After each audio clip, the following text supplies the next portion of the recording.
Hello students, I hope you all are fine. So today we are going to start with a new chapter of GK, and that is in page number 34 and 35, and it's basically the chapter's name is words and books, and we will discuss some astonishing facts. And the first fact is mixed mania is a mental state in which symptoms of both depression and mania occur simultaneously. Okay, now meeting a deadline.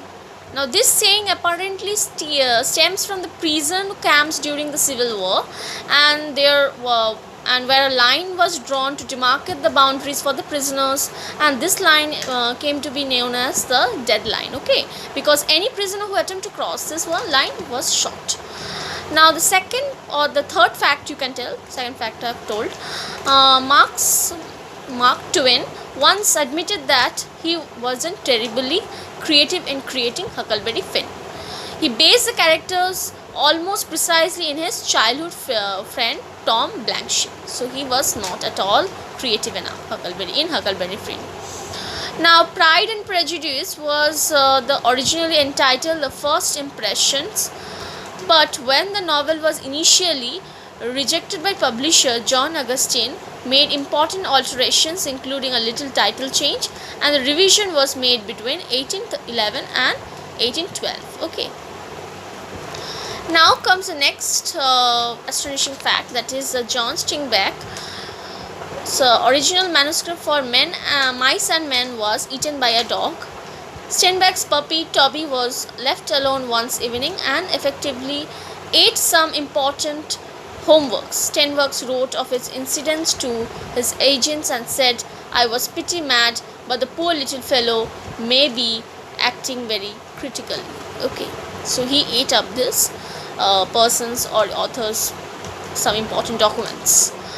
Now, the next fact is the phrase "NIMBY and FEMBY" originated as nickname for Ambrose Phillips, 18th century poet, lampooned for his babyish verbs. So this was the astonishing facts of books and words, and now we are going to start with the new exercise, that is the idioms, and it is basically in page number 35, and you have to tick it mark. There are multiple choice questions here, so you have to choose the right answer. So let's go through the number one. Now, number one is to have an oar in every boat. So this is an idiom. Now, what is it? What does it mean? So now it is meaning that to be an interfering busybody. So this idiom is meaning that. Number two is jackstraw means.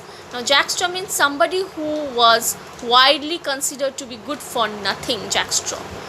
Now, number three is born in meal means being deaf.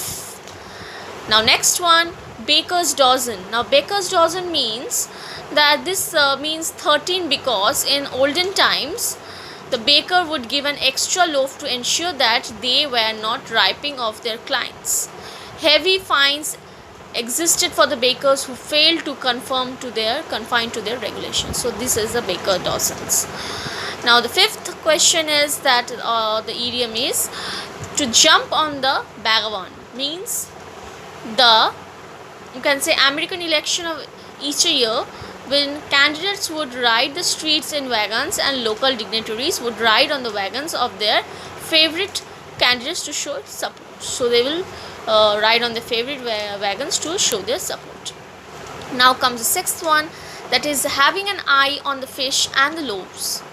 Now, what is that? That is the one who is looking to see where a profit can be made in any set of circumstances. So this is the meaning, or basically the meanings of the idioms. Okay, so you have to do it in your book, you have to learn it by heart, you have to study it, and you have to prepare yourself for the exams. Okay, so I hope you have understood. Nothing to further discuss here. So thank you, students. Okay.